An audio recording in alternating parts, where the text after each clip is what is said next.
চা আজিৰ পৰা তই পঢ়া শুনা কৰিব লাগিব আৰু সদায় পুৱা গধূলি মোৰ লগত তই ভগৱানক আৰাধনা কৰিব লাগিব।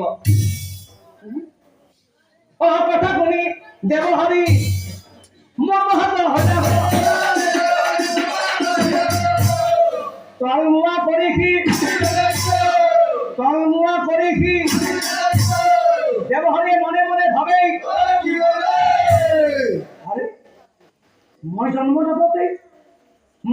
নাপাতেই মোৰ পিতা মৰি গ'ল।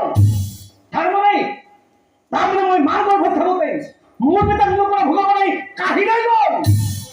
আৰু মায়ে কৈছে সেই ভগৱানকে সদায় পুৱা গধূলি আৰাধনা কৰিবলৈ। নাই মই কোনো ভগৱান মনত নাই।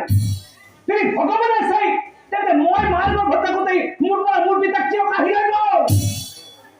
আৰু সেইদিনাৰ পৰাই সেই পঢ়া শুনা